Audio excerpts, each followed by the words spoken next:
Um, Welcome everyone. Welcome to the last tasting of the Austria box. I know we have one more Wednesday this month, next week, but it is the fifth Wednesday of January, so we're gonna take a break. So January 31st, next Wednesday, there will not be a tasting.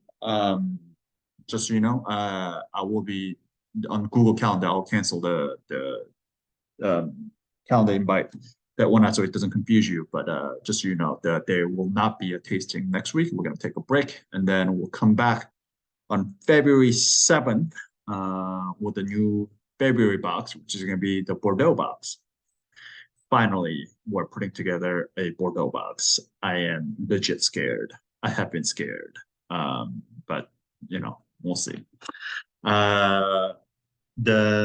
Which means the 6th will be the pickup day for the wines, as well as the delivery day. And for those of you who signed up for Bosch box, that will all be distributed along with your next month's box on the 6th as well. So that will all be available for pickup at your wine captain's house, or if you get a delivery, it will all be delivered along with your monthly wine as well on the 6th of February. So there it is. There are a few outstanding invoices still out there. If you haven't paid the invoice, but not planning on joining us next month, no offense taken here. Just let me know so I can close you out and close out the month. If you are joining us, then please go ahead and pay your invoice so I can have you accounted for. So I don't have wine for you next month. So that's it. But besides that, like I said, next month is going to be a Bordeaux box. It is the last of the major wine region in France that's left that I have not put a box together. It has taken me 4 years to finally put a Bordeaux box together, but we're doing it next month. So to wrap up all the major French regions, I guess if you count Provincial region as a major, it's not like a major wine producing region, but it is a region. We haven't put anything around Provence, but Bordeaux is kind of the major one that we haven't put anything around. So we're doing that next month. Besides that, I don't have any questions. Oh, also for those of you who signed up for Bosch box, which means starting next month, so the first Friday of February, that's when the recordings will start going out for the Bosch box. So, and then every fourth one will be live tasting. So every fourth Friday of each month, if you are joining for the month, you will have 2 live tastings, one on Wednesday and one on Fridays. Everybody who's in the Bosch box this year has done it, though there's no newbie in the Bosch box. Everybody has done it for multiple years. So you all know what the drills are. But yeah, just reminding you, starting from next month, the Bosch box videos will go out. So you will have 2 tastings per week. Besides that, I don't have any other announcements. Last but not least, this month, we are featuring GiveWell as our organization that we're donating to. 6 Foot Wine Club is committed to donating 1% of its gross revenue. An organization whose mission statement aligns with values. This month, we are giving to an organization called GiveWell. If you want to check out what they do, and if you want to donate also 6 Foot Wine Club, the links are right there in the chat box. And if you don't, that's cool too. Any questions about any of that before we move on to the wine? Before I move on to the last Austrian number? Love the smell of this wine. Cool.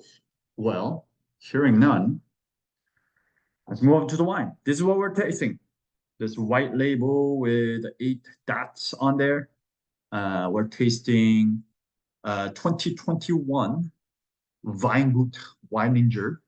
I don't know if I'm pronouncing that correctly. Weininger.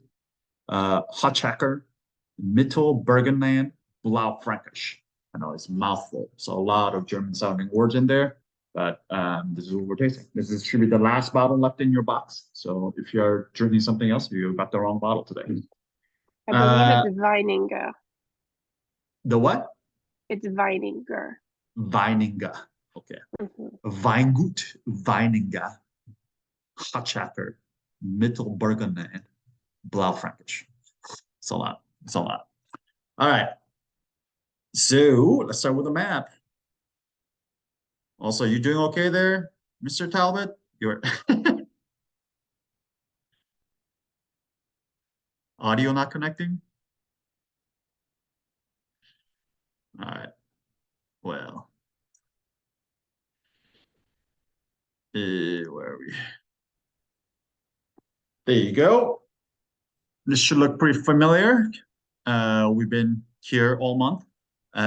Just a couple reviews to kind of point out all the things things that you should remember about Austria. If this month caught your attention and you want to explore Austria a little bit more, know that Austria is at a 40th parallel, which is pretty far north. I mean, it's in line with Everett, Washington, Quebec in Canada, Dijon, Burgundy, which is a far north, basically, most northern major city of Burgundy region, and just below Champagne, which is the most northern wine producing region of France. So we're talking about very, very up north, and it's right in line with that. So we're talking about pretty far up north, which means the weather here tends to get pretty marginal. Continental is the term that we use, which means it gets quite warm and dry in the summertime, and it gets really, really bitterly cold in the wintertime. As you can see, where the wine production takes place in Austria is mostly all on the East Coast, all on the eastern part. And out of all of those, the most significant region out of them all is right up here on the north, NiederΩsterreich. It is both in terms of quality as well as quantity. It is the most significant. It produces a kind of a creme of the creme, the best quality wines, most sought after wines of Austria, as well as it produces the most amount of wine as well. Particularly within NiederÖsterreich, we're talking about these three regions. We spent last 3 weeks essentially in Kremstal and Kamptal. Wines from Wachau are just too expensive, honestly, to put in the wine box. But just know that these three regions, Kamptal, Kremstal, Wachau, are essentially like the region of Austria. When you're talking about the most premium wines from Austria, when we're talking about Austria, we're talking about white wine country. As a whole, there's more white wine being made here. They're really known for their white wine made from Gruner Veltliner as well as Riesling. And then particularly these three regions right here, Kamptal, Kremstal, and Wachau, are where the best, quote unquote, the best, most sought after, most expensive white wines come from. And that's where we were, right? And finally, and then I talked about continental climate. And then even though it's really cold, it gets hot in the summertime, what makes viticulture here possible is a lot of moderating effect by the water. And then, which is true in the region that we're in today, as well as the region up here in the Kamptal, Kremstal, Wachau.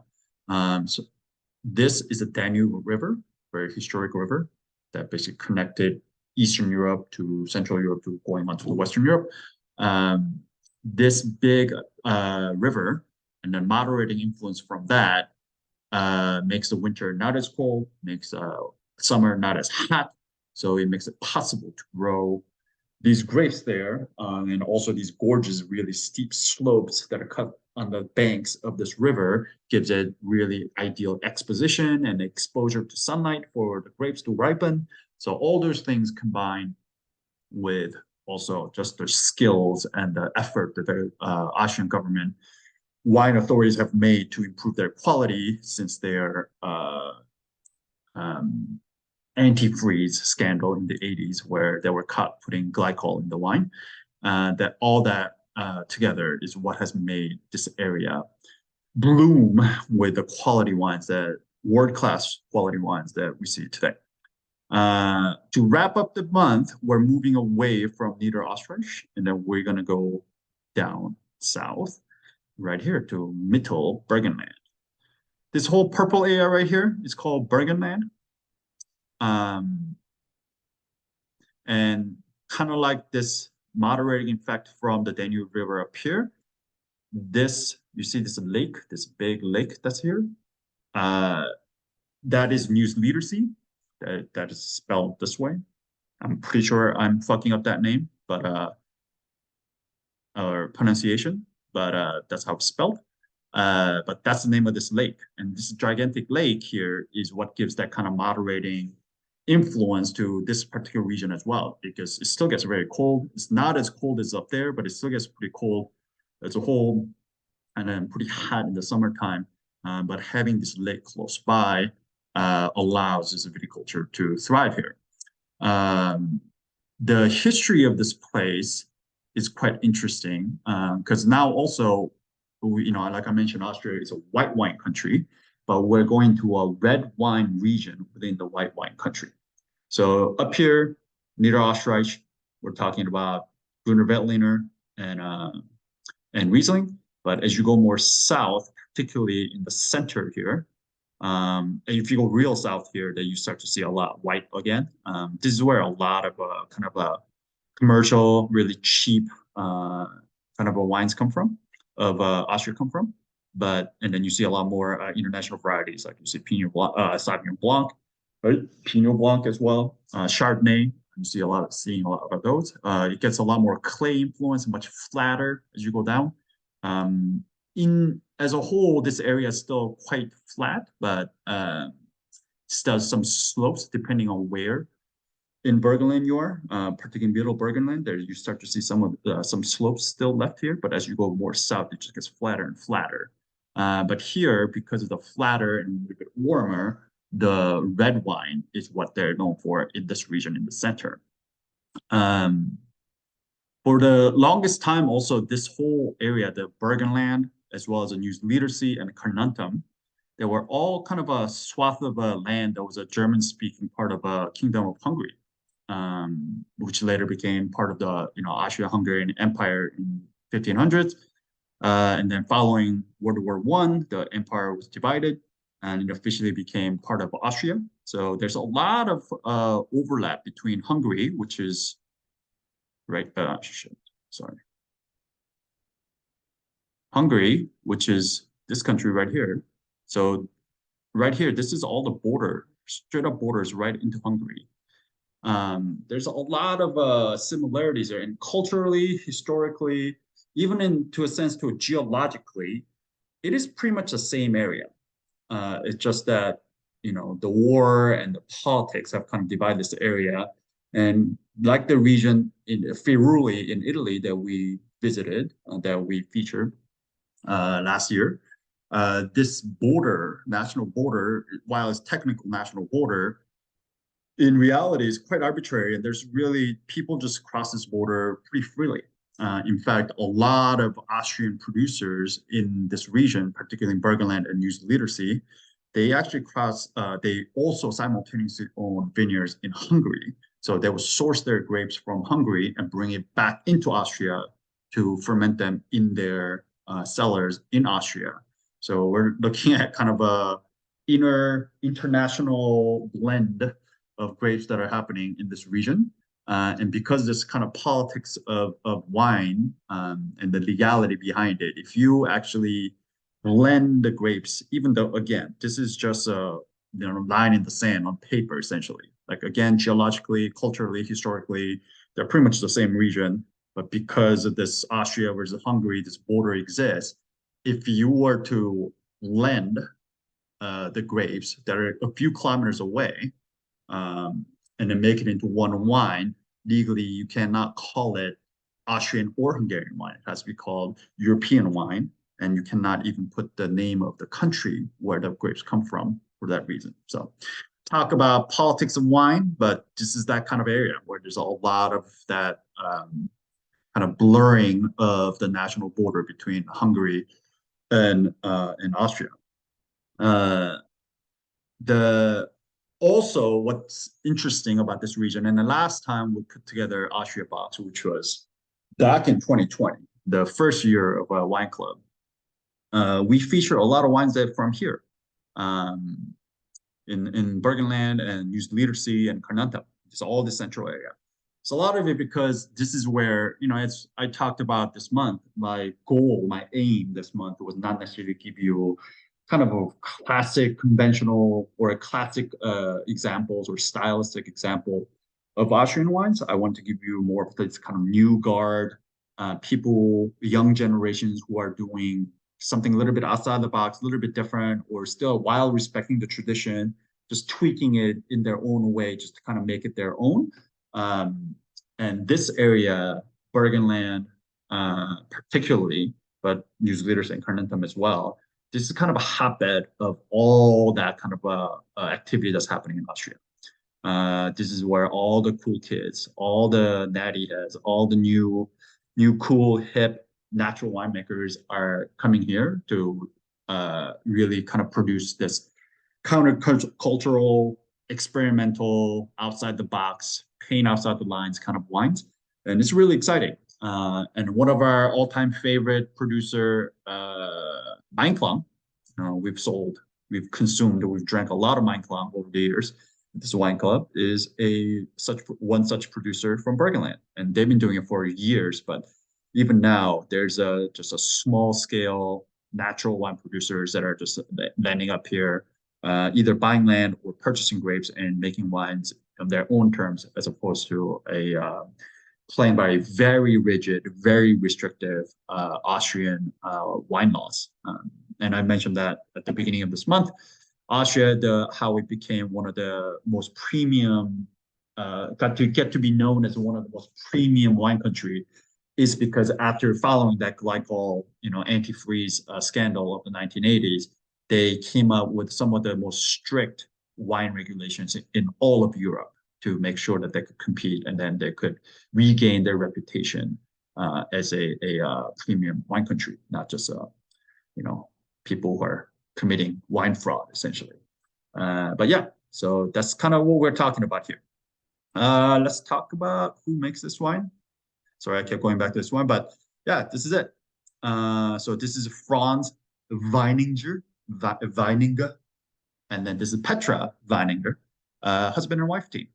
These two are leading the charge here at Weingut Weininger. This is their cellar. As you can tell, there's a lot of concrete egg, small barrels, as well as bigger fujas and bigger barrels. But one thing is that he moved away from new oak. There's no new barrels that you see in the cellar. Also, very, very clean. I mean, to me, this is like, this is a new guard of Austria that I really like. People, young generations of people who are still respecting traditions of working with old wood, but in this kind of super modern, kind of clean cellars like this.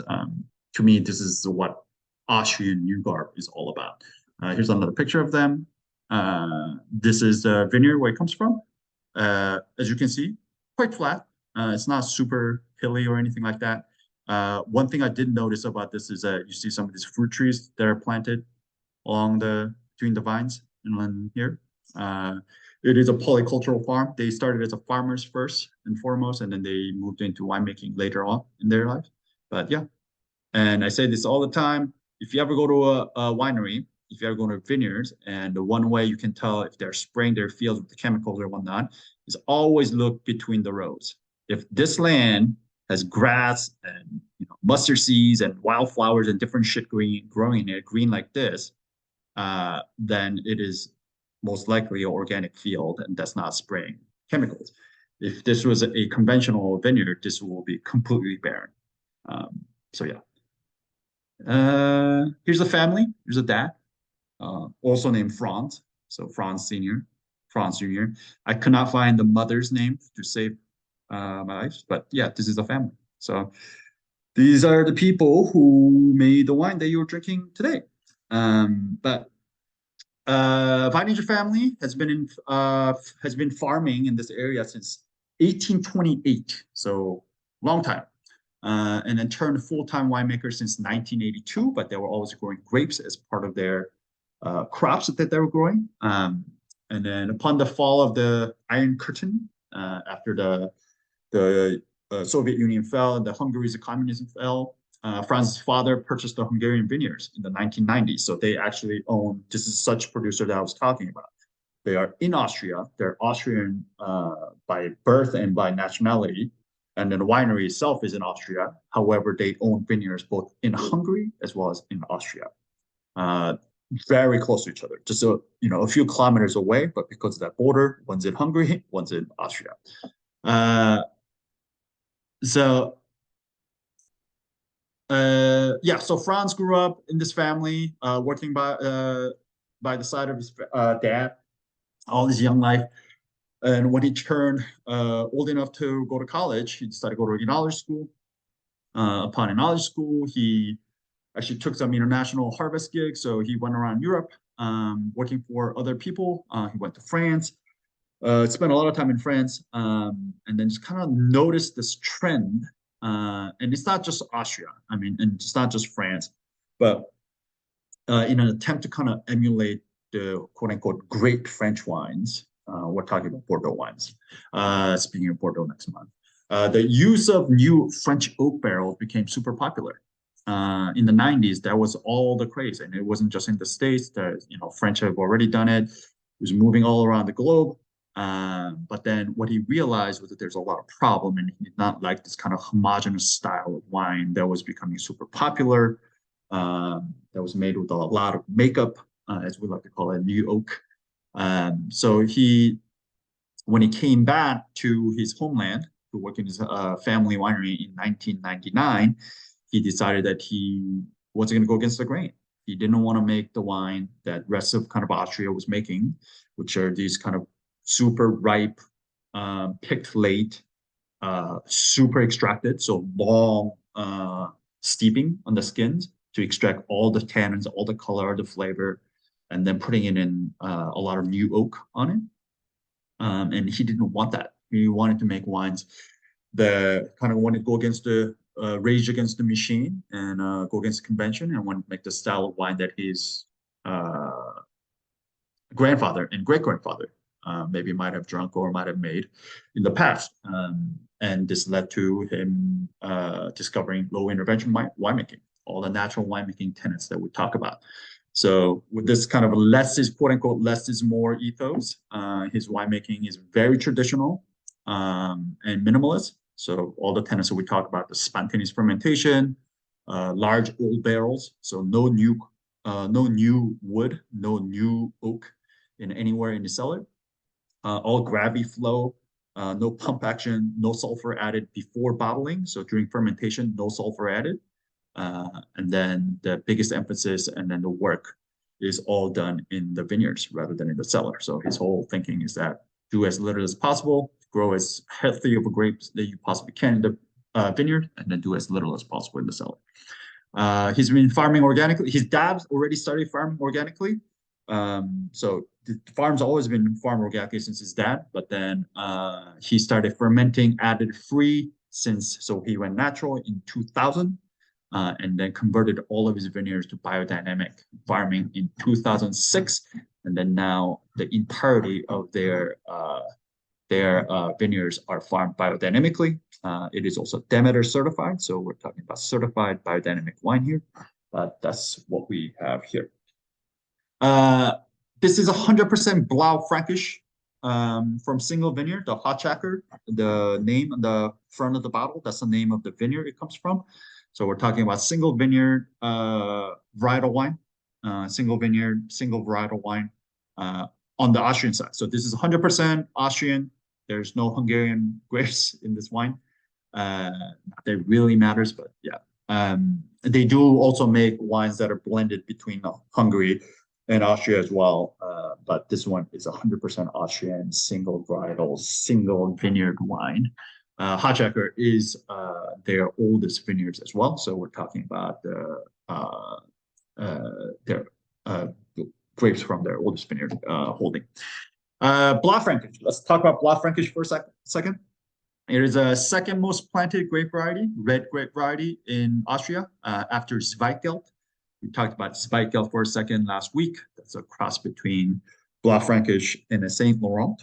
That produces really kind of tannic, dark, spicy kind of wine. Blaufrankisch, on the other hand, tends to be, depending on where you grow it, but in general, it tends to have a lot more red berry notes, is a little bit brighter, has a little bit of spicy kind of peppery notes as well. And you might have seen a wine or a grape called Lemberger, Lemberger, from the States. I've seen Lemberger on a label from some wineries here in the States. That's also Blaufrankisch.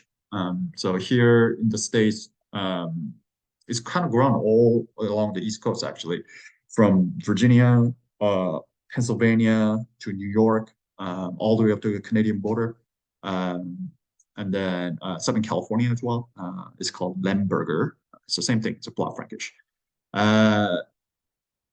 But here we're talking about 40-year-old vines, manual harvest, spontaneous fermentation, infusia, those big, large neutral barrels, and in concrete. So it's a mixture of two different vessels.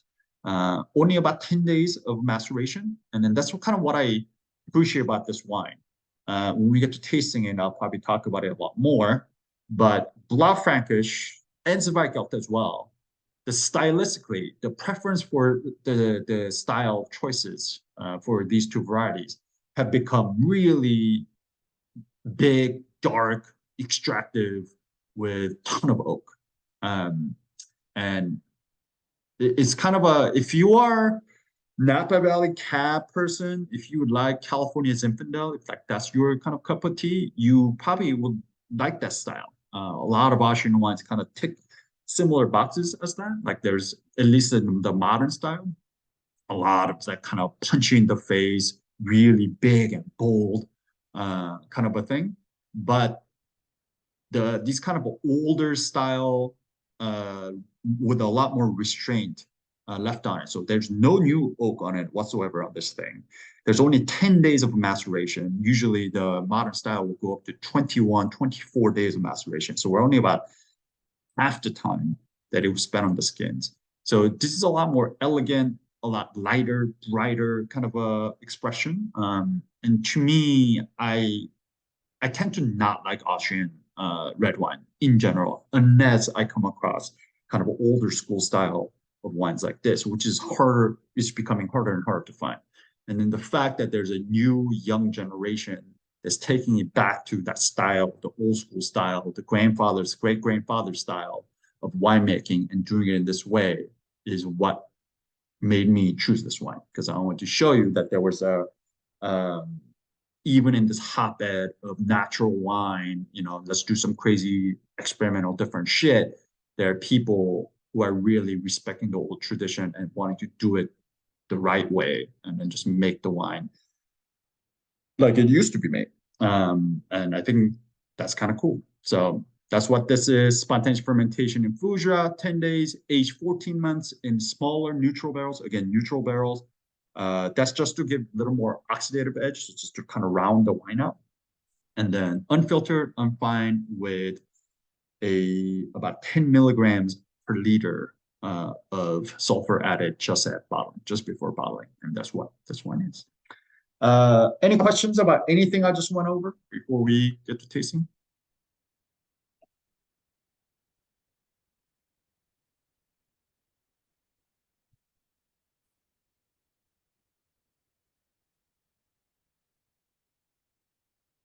So, Woong, you'd mentioned that you don't really like Austrian red wine.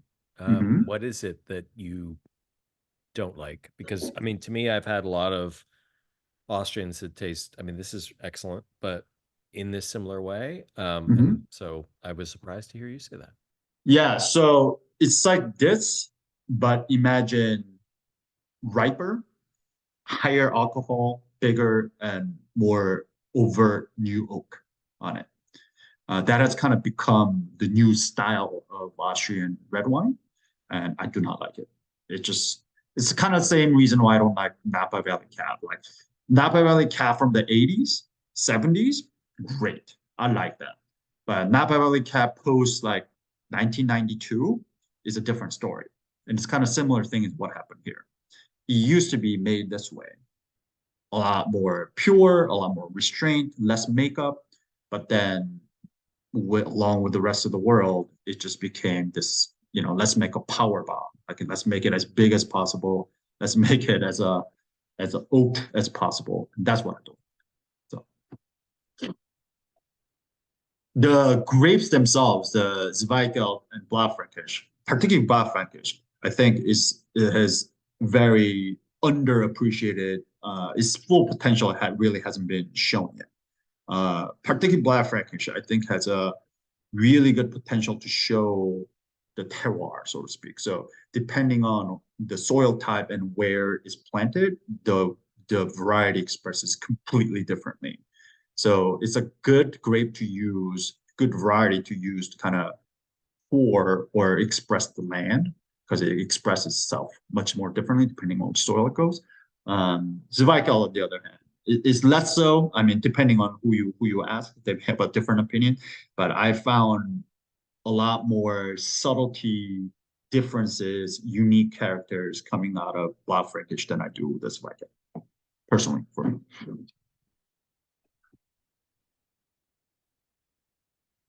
Any idea why? So the story I've heard is that the wines used to be exported out of Lemberg in Germany. So I think they called it Lemberger because it's from Lemberg, is a story that I've heard. I don't know how true that is, but so when it landed in the States, I think they called it Lemberg. I have a question, Un. Yeah. I went to Austria in like 2006 or 7, and I went to some wineries. I didn't know what I was doing, but I went to wineries at the time, and I liked them. Like, I don't know if I've ever had Austrian wine or seen it. And the people at the winery said that very little Austrian wine was exported. Mm-hmm. Is that true, or they were not lying to me? Yes. No, it is very true.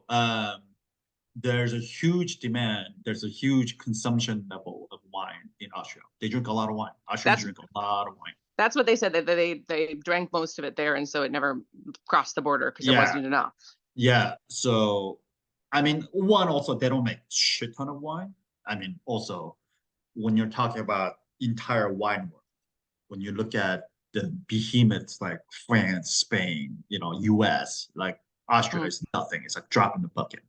Mm-hmm. But even then, just from some statistic I've seen, and I don't know if this is still true, this is, from years and years and years ago, I remember reading, and is that only about like 20% of the wines that's made actually gets exported. Like 80% of it gets consumed domestically, which is incredible.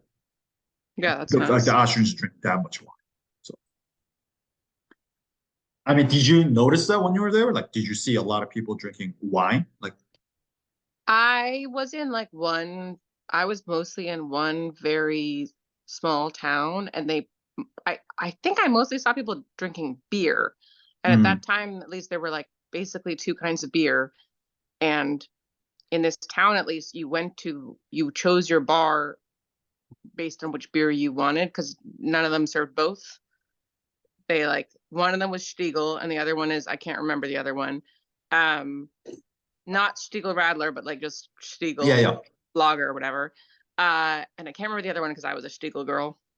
But like I remember the bars would have like one draft, and like, so if you wanted Stiegel, you had to go to that bar. Yeah. And you couldn't. But it was also, this is a long time ago, and I don't really remember, but there was some festival going on where it was almost like a Beaujolais Nouveau situation, where it was like the first wine of the season or whatever.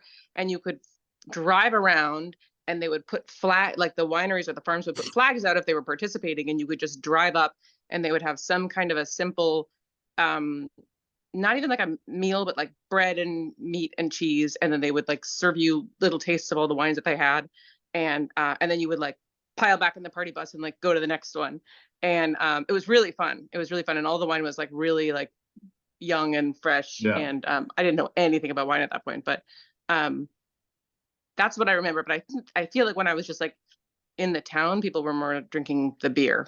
Yeah. Okay. Or Jägermeister.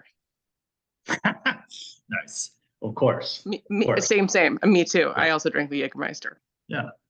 I went through my Jäger phase. No judgment. Mm-hmm. Okay.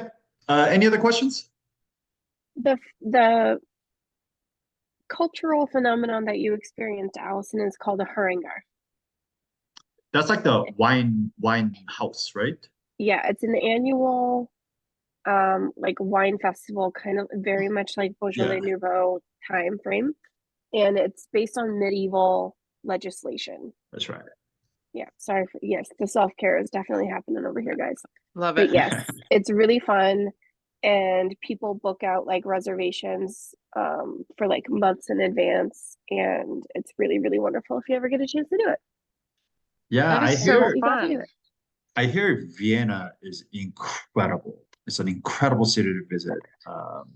I haven't been. I went there as a teenager. I haven't been as an adult, but I Mhm. keep hearing unbelievable things. And from wine people, they're saying they're going there on like producer trips, and they're like, if you are into wine, you need to come to Austria. Like it's incredible. The wine scene there is incredible. So we'll check it out.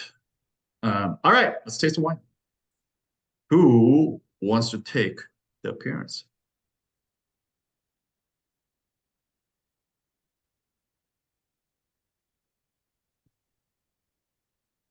I do, Un. All right. I will. Oh, Can I call dibs no. on taste?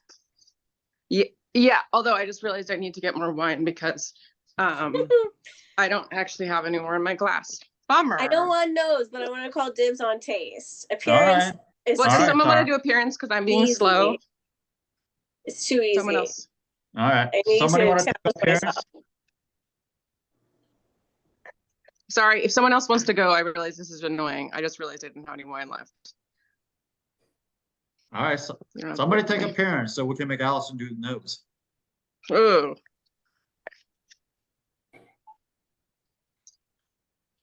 Come on, people. Okay. I I got already it. took one. All right, Dave. Um, Let's do this. I wouldn't say this wine is clear. Yeah, I mean it's mostly clear, but yeah, it's definitely unfiltered. I mean, there's some density to it. Yeah, for sure, for sure. Yep. It's not faulty, obviously. I would say the intensity is deep, given the color Yeah. of this. It's like yeah. Yeah, I mean I'm like directly in the really bright light. Even then, like I don't know if I can fully see through. This is like I don't want to It's call very this like right on deep, but like yeah, this is bordering on deep. Like if you call it deep, Yeah. for sure. And in general, again, most Blaufrankisch, going back to your question earlier, like why don't I like Austrian red wines? Most Blaufrankisch and Zweigelt that you get will be 100% utterly opaque. Like no doubt about it, how deep and dark it is. Like this, like to me, is like borderline deep. You know, it's not. You know, it's like somewhere between medium deep, but like much closer to deep than it is to medium. But mostly, a lot of blood fractions backup that you come across on the market is going to be very, very deep. So, On that point, would you argue that it's over extracted in that? I would, Okay. yeah, but you know, that's the style that people make these days. Just asking because that's Yeah. like that's a regional thing. So I was Yeah, just wondering what it's your observation overpowered. was. It's just like I can have like maybe a glass of it. Mhm. It's blown out and it's super tanning. Yeah, there's like you see less and less of like nuances and little subtleties when it gets that extracted. Mhm. Cool. Okay. Dave, color? Closer to purple than to ruby, but you could make an argument that there's some ruby in here. Yep. Agreed. And Any then I other don't observations? really, I mean, I know we don't talk about legs. Mhm. I mean, there's some sediment in mine, but Yeah. fine. Okay. It is not pétillant, and there's nothing in there. Yep. So Excellent. Excellent. Good job. All right, Allison. practice makes perfect. I think that nose is my least favorite. This I think I don't think I'm good at smelling, to be Do what honest. challenges you, Allison. I'm gonna do it. I'm gonna do it. Okay. First, I'm gonna say that this wine is clean. This wine is sound. Okay. Intensity? So this is the one that I'm always not with the rest of the group, because for me, it's like a medium minus situation. All right. Like, so let's try this again. So give it a little swirl. That's what I'm doing, Un. I'm like sticking my whole nose in there. Start moving the glass towards your nose, and then tell me when you start smelling it. Now. Do you have COVID, Allison? No. I always do this though. You're always like, wow, there's like this wine is pronounced, and I'm like, I don't know. This one but is. I will. What's that? Is that when your nose touches the glass, or is it? It's either when my nose like touches the glass or like just past the glass. It's pretty close. It's like a calibration. So medium is basically like just off the glass, or like as the nose is about to touch the glass. Medium minus, you gotta get your nose in there to really get anything out of it. Can you see my? I don't know if you can see my nose, but I don't know. I feel like it's. Right? I don't know. I don't know. Maybe medium. I get it here. Yeah, I know. I don't think I have a good nose, Un. I'm not going to be a sommelier. I understand that. We all have our limitations. But I will say that when Kevin, my husband that used to exist but doesn't anymore, when we have done wine tasting together, even though he has like so much less exposure than I do to all of this stuff, he always can smell it better, and also he smells more of the things. Like even when we were like in our 20s, going to Weiner, he'd always be like, "Oh, there's there green apple and lemongrass?" And they'd be like, "Yeah," and I'd be like, "Wine?" So I don't know. I feel like I just don't have a very good nose. I mean, it's also different. Yeah, people have different sensitivity, and also it just comes with practice, just like pretty much anything else. Your nose is beautiful, Allison. What's that? The beautiful nose. Thank you, Un. I would say that over the last 3 years, I've gotten quite a bit of practice. So I don't know if that's it. I don't know. I'll put you through a boot camp of tasting wines, and I'm willing to bet I can up your nose game. And up my nose game. Ooh, I like that. Okay, so when I do my customary Boge box recording, we will do an up your nose game. Yeah, exactly. But yeah, to me, this is quite fragrant, and in general, Blaufrankisch is aromatic. Like, it's not super aromatic, but like it's not a muted shy grape. Like, it lets you know. So I'm gonna call this like here. So like higher end of medium, lower end of medium plus, but I'm gonna land on I'm gonna be generous and give it medium plus here. Intense aromas of, what do you smell? Oh, I smell red fruit, Un. I smell raspberries. I smell strawberries. All the red fruit. I don't know. I feel like I smell like a lot of red fruit. Red 100%. Plums.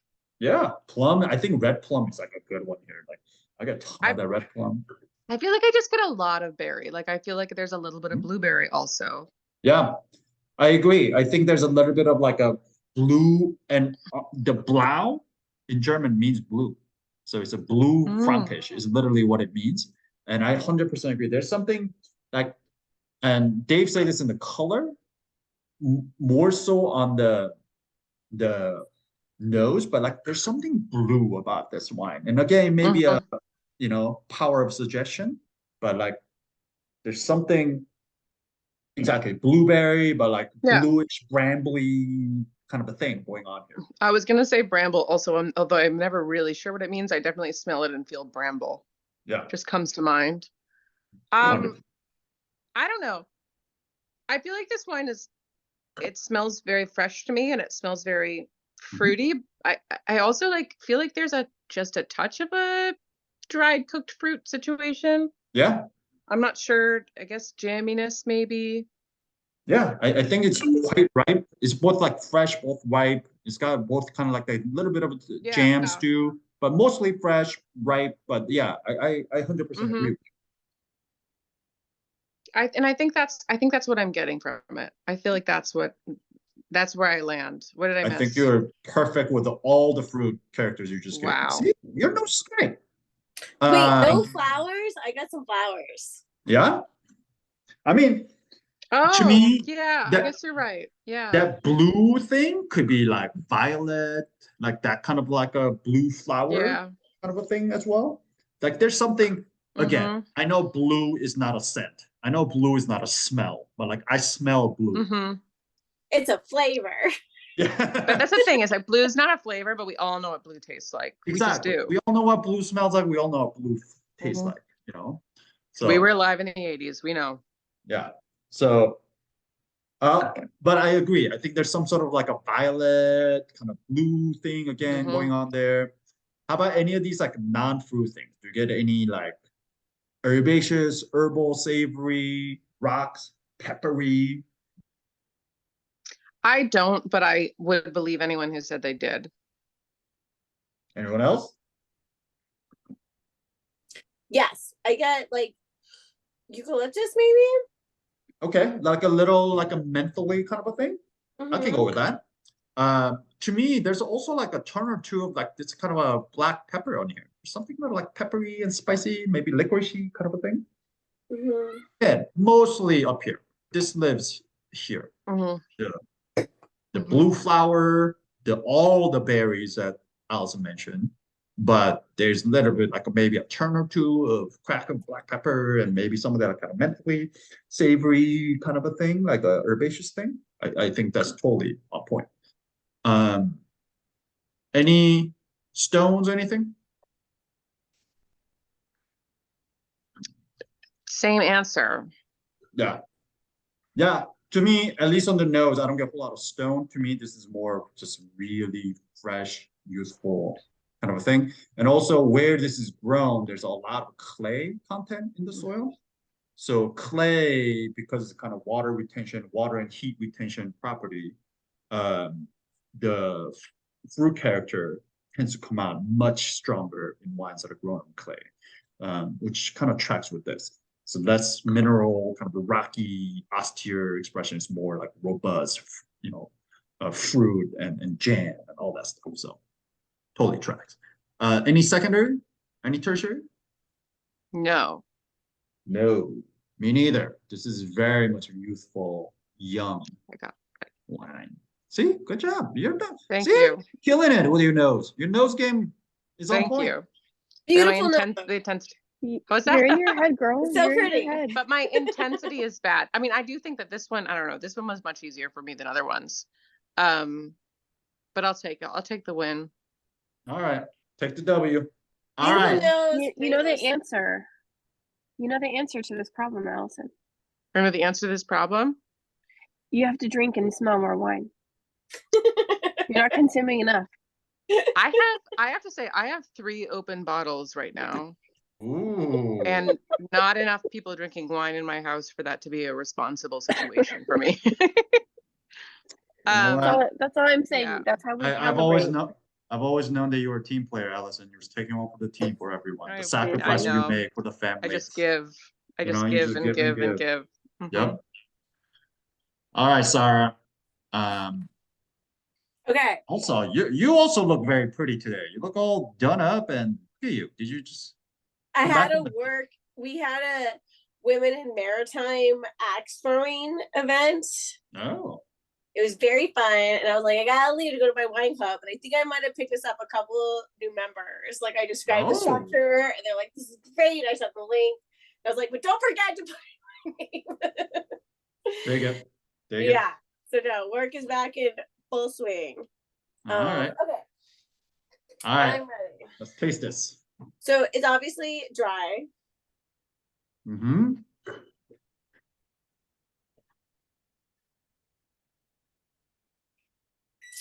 I would say medium minus acidity. Maybe. Try again. No, sorry. Medium acidity. It's just the tannins are so soft. I have a tough time between acidity and tannins. Okay. Medium plus acidity.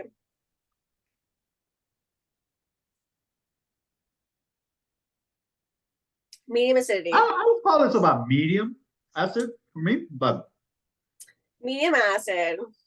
Well, tannin. And then the tannins. So this is why I wanted to do taste, because they're so. It's very soft and round. Mm-hmm. So what is that? So like there's definitely tannins, but they're like nice, Yeah, well, soft, round tannins. we'll talk about that in a sec, but let's finish up tannin and we'll talk about that. So do you feel kind of friction and grip? Oh yeah, maybe medium plus, medium. Like I feel it, but this is not definitely medium plus, but there's definitely some tannin here. Like you feel a little grip. They're not like rough, chewy, rustic tannin. They're like pretty fine, but there's definitely some here. I'll call this like medium minus, bordering on medium. There's some grip. It's not nothing. It's not just juice here.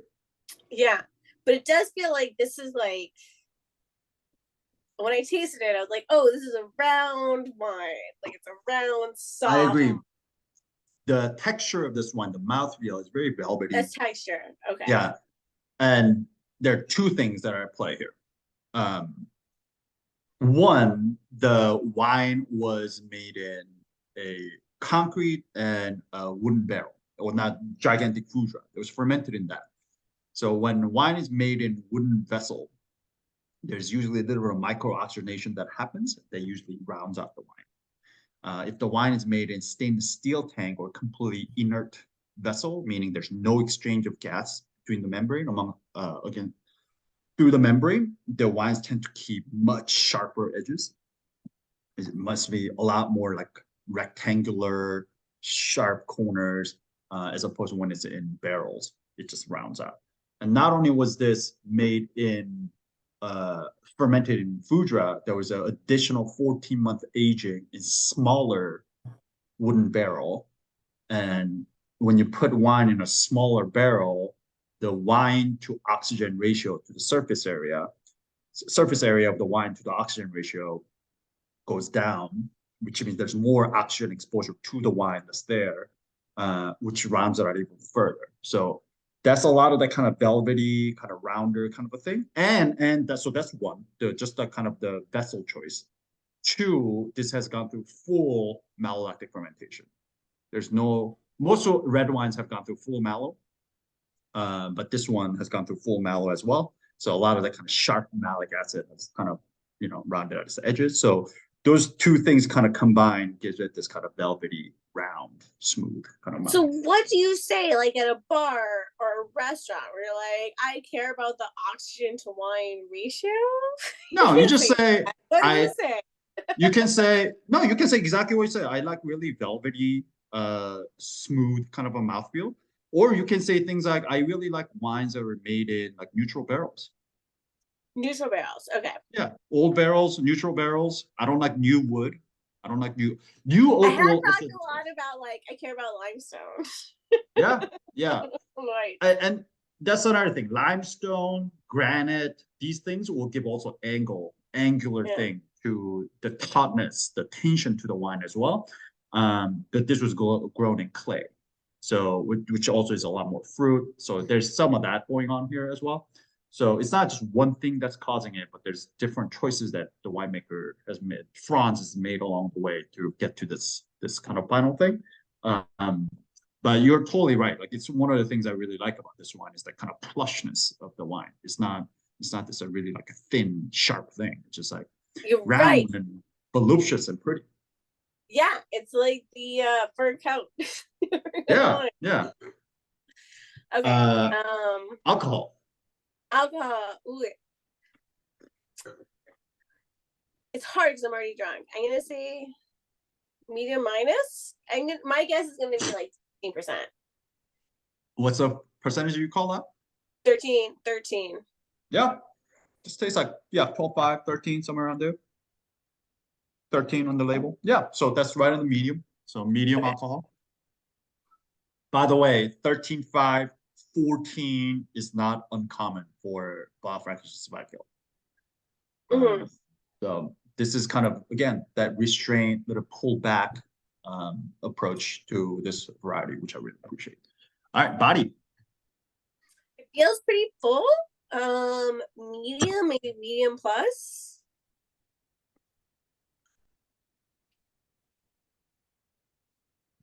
Medium plus. A little bit of weight, but not a whole lot. I'm gonna call this like a medium, bordering on medium plus, somewhere around there.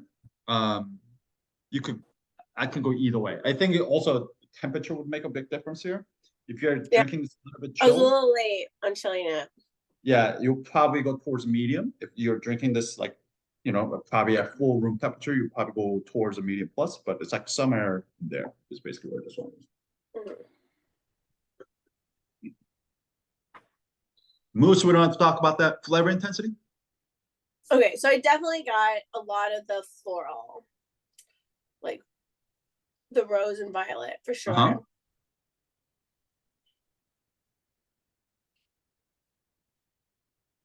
Red plum, it tastes like a red, like by nature red plum.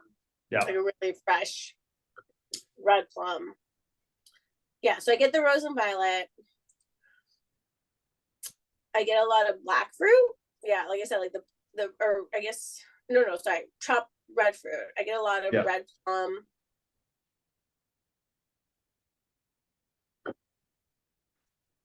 Maybe blackberry. Yeah, there's some black, that blue bramble is what I keep coming back to. It's very brambly. Yeah. So bramble, Allison, and British, you should ask Michael Freestone one of these days when you see him, and he'll tell you. It's basically this kind of a thing where it's like both black fruit and red fruit. It's like all, red berries and blackberries all thrown together. You can't really tell which one it is, but it's very berry. Blackberry. A little berry jam. That's bramble. So yeah, very brambly. That kind of like bluish flower thing again. Yeah. Anything else? Any spices? Any herbaceous thing? You pulled out menthol earlier, or eucalyptus kind of a thing? Yeah, I got a little eucalyptus on the nose, but I get less of it tasting it.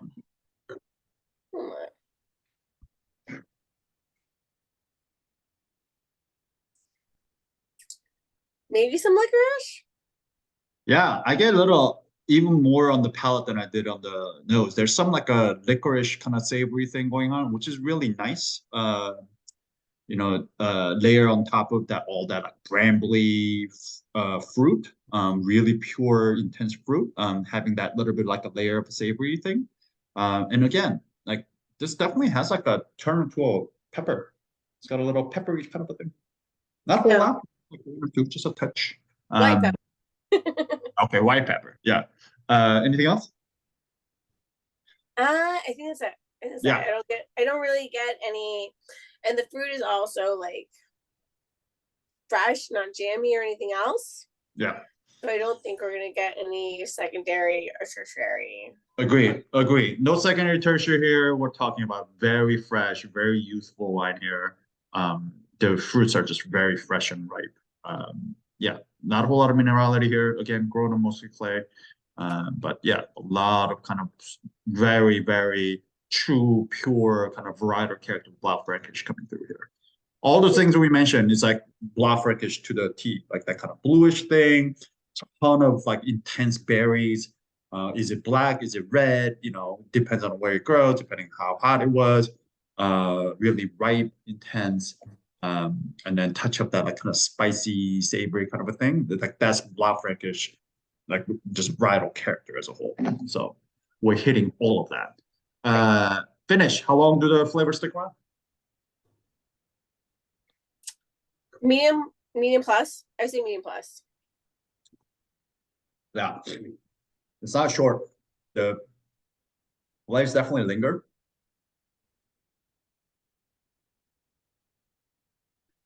Yeah, this is like right in between that medium plus line for me here. It could go either way, medium plus. It's not like I'm not like jumping in right in the middle, medium plus, but I'm gonna lean on medium plus to be generous here. All right, conclusion. Let's take it home. Very good. Let's talk about it. Balanced? Yes. Very balanced. Balanced. Good acid. These concentration? Smooth tannins. Good concentration. Yeah. Very smooth, super balanced. Honestly, even without thinking, I was gonna say very good, just because it's yeah, no, it's delicious. This is great. Yeah, balanced concentration. We called it like medium plus on the nose, even though Allison said medium minus. but Right. medium But plus on the no nose. secondary, no tertiary. Yeah, the complexity is the only thing that you may argue that maybe could be a little more complex, but so at least medium, all primary. Yeah. And then the length we call it medium plus. So when you kind of look at all of it, we got balance, medium plus concentration, medium complexity, and then medium plus length, medium to medium plus length. So you're looking at all of that, we're kind of landing somewhere between good and very good. And depending on whether you call the finish medium or medium plus, I think you can make an argument whether this one you call it good or very good. I called it medium plus on the finish, so I'm gonna call this wine very good. I think it's very good too, man. I really like that. This velvety finish is something that I don't feel like I see a lot, especially if we love acid so much. Yeah. So it's a little new, and it's so soft. Yeah. It's like a warm hug. It's soft, fuzzy. Would you age this?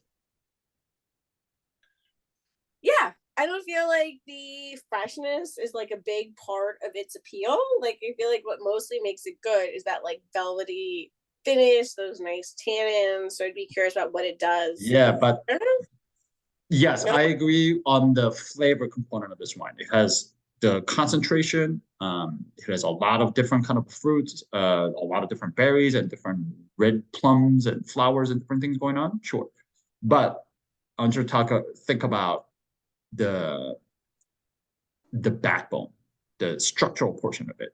Let's talk about tannins and acid. Right. Like we call acid on this thing medium, maybe approaching a medium plus, but I call this medium. So you really need a super strong acid for it to age. Acid or tannin, yeah. Otherwise, it just kind of falls apart. I really thought like the aging was more about like how much we care about how fresh the fruit is. I mean, that's part of it, the concentration of it and how much of it is there. But you definitely need that backbone. Otherwise, it just within a year or two, all that freshness will just go away and start turning into leaves. Okay, I changed my answer. No eating. Drink it now. Enjoy this velvet upon your tongue. Yeah.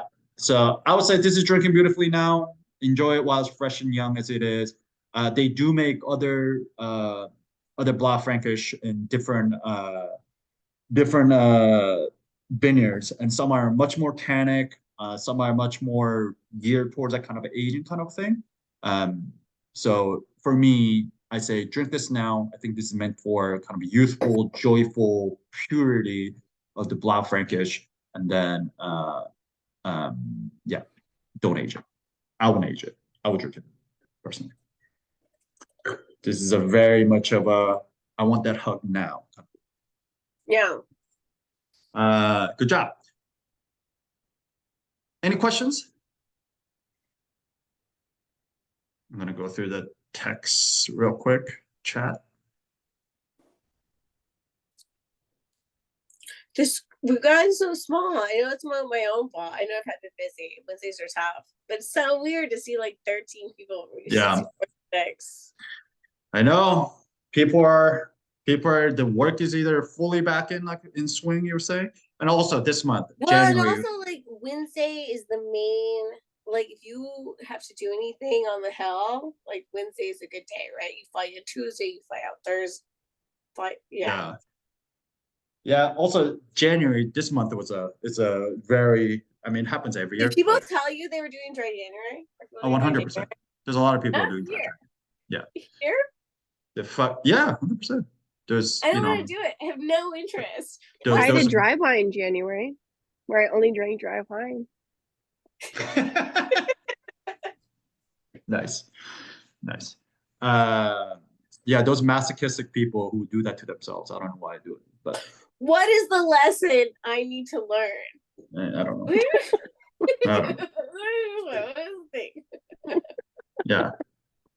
Yeah, I'm more of like an extra wet January, just for the fallen homies out there. Like eventually we will die and then not drink wine. All right. So how many of you guys like this wine? I really like that. Out of curiosity. Did anybody not like this one? Just curious. Yeah. I mean, I think it's kind of a crowd pleasing wine. Like, there's really nothing not to like, unless you're like, this is too fruity. It's too much fruit. I mean, that's arguable. I mean, that's debatable. But Oh, the flowers are there. yeah, it's pretty. It's delicious. It's sort of like, it's like the Zinfandel of Austrian wine. Like, it's approachable. It's fruity. It's not, to your point, it's not over extracted, so it's not gonna like give you cat tongue like crazy. Yeah, Like some of the others. It's really good. totally. What do you say, This is Allison? What do probably you... my favorite of the Austrian month. Okay. I missed this month because I was breaking up with the guy I was seeing, but this is my favorite. Heard. Wait, Allison, I don't understand your question. What is quote unquote less, or is that not strictly defined? Oh, for damp January, I think that was in reference to Okay. Dave's Got comment it. that his wife is drinking less. Got it. Just so help you all calibrate your senses, there's some lab data on this thing. So total acidity on this thing is 5.9 grams per liter. The residual sugar on this thing is 1.1 grams per liter. So this is what 1.1 grams per liter tastes like. Total sulfur 13, added sulfur 10, which is ridiculously low. So we're talking about a very, very minimal thing. All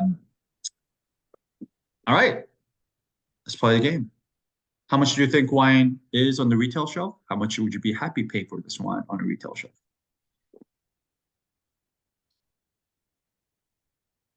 Mm.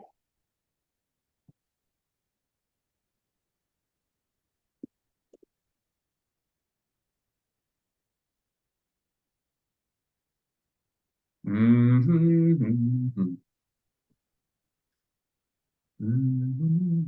18, 22, 20, 25, 26, 23. Cost 18, pay 30.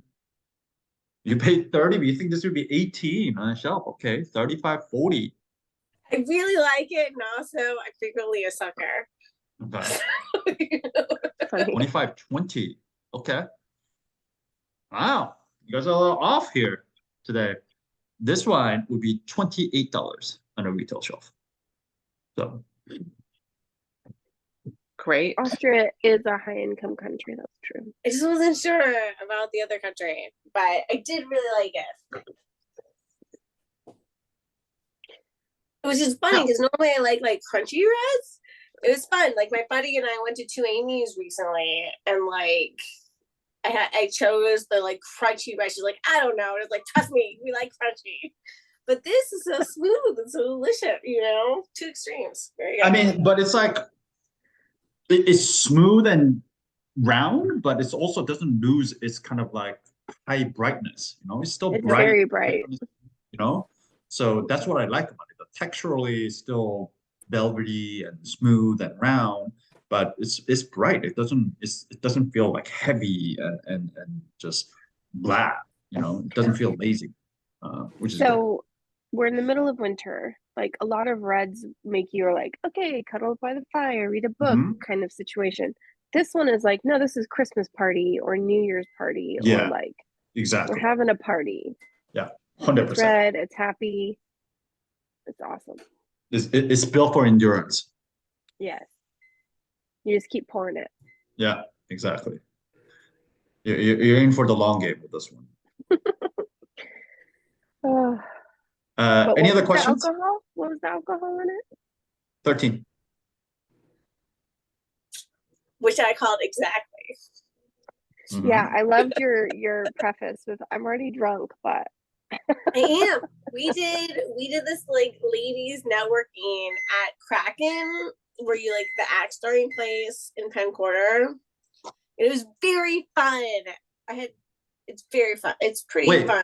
There's I heard judgment here, babe. in Penn Quarter also has break room or rage room. Is this true? They also, that's the thing, we got there and I found out, and they were like, we also have because like you're signing the shit that, you know, I won't sue you, and they also have a rage room, and I got a coupon for the rage room.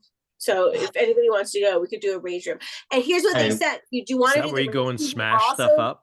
Yeah. You can also Oh, bring yeah. your own shit. So they have like I'm bottles, in. or whatever.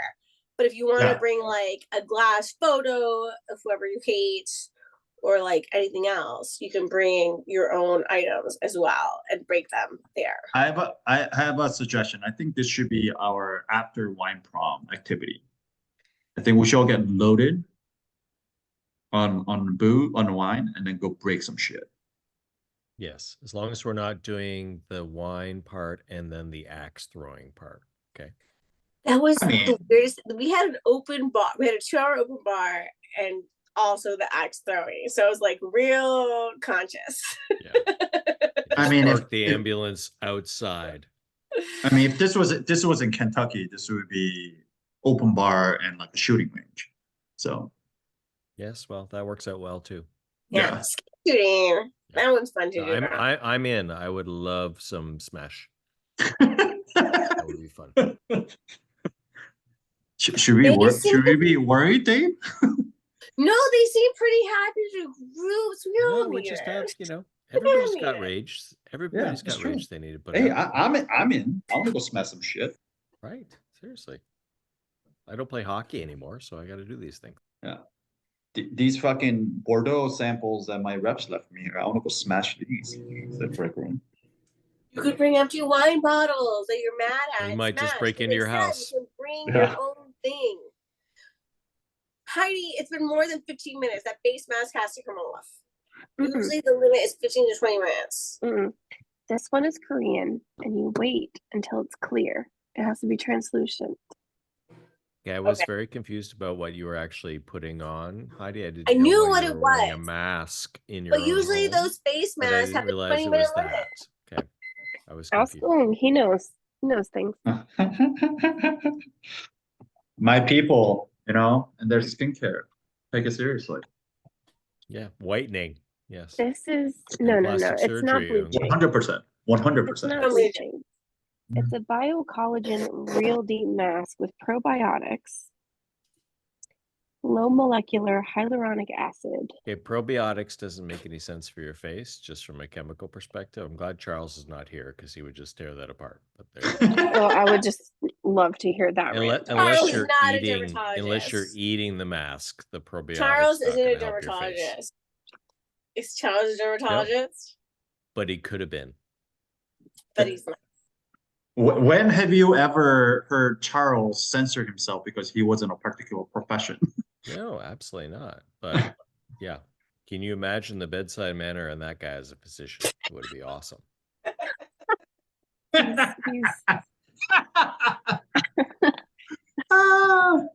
It's funny because it's true. What's the one show about the diagnostician? House. House. Oh, yeah. Well, I mean, characters are modeled on real people, aren't they? So, Sure. But I like this one. I don't usually wear masks for this long, but yeah, I do believe in this one. And eye masks. I wear eye masks every day. I love the eye mask. I love all of these. I'm wearing a hair mask right now, but I'm probably wearing a face mask on a recorded video. was that What's to a hair protect you mask? from axe throwing or not? You Was that to protect you from the axe throwing or not? No, it's I got home. I wash my hair later. So you do you get your hair wet, you put in some stuff, and then Goop. you wash and dry it later. Olaplex is the best one. Is that supposed to moisturize your hair? Is that what it's supposed to do? Oh yeah, Good for you your gotta scalp do all and- the bond building. If you're not doing Olaplex, you gotta do K18. You gotta do what you don't. We don't. Your hair is short now, but if you grow your hair out again, I'll give you all these hair masks. Well, give it a week. The Okay. man's hair grows faster than any person I've ever seen in my life. All right. For all the dead ends. Mm. In physics. Oh. I don't feel like my hair grows that fast, but Dave is convinced. You've made You this kind do of hair. have really. You have a new beautiful haircut hair. every single wine call. It's I real don't know fun. how I this know it's real happens, fun right? to see Oo's hair journey. I'm And it just always jealous is looks what so it is, healthy and thick super and jealous. beautiful. as- Me too. I would kill for Oo's hair. Actually, Okay. I've had your hair. I would do a full fucking hair mask. $30 hair mask. Well, My you mom do used have to good bring hair me- game. Yeah, if I told you my hair care routine, you would be disgusted. I know. That's how it always I'm is. sure I'd be annoyed. They I want it. don't Pantene even Pro wash V. their faces and they have no wrinkles. I don't want to talk Yeah. about men. Oh yeah, I bet also you just like quit beer and then you lose 50 pounds. I don't want to talk about it. There's some real patriarchy in our bodies too. Yeah, I don't do anything. Like the whole time when I had the long hair, I never brushed it once. Jesus Christ. No. Yeah, it's just all Costco shampoo and conditioner Uh-huh. and Costco lotion for the Why entire are we body still and the face. recording this? Oh yeah, excellent. Speaking of internet,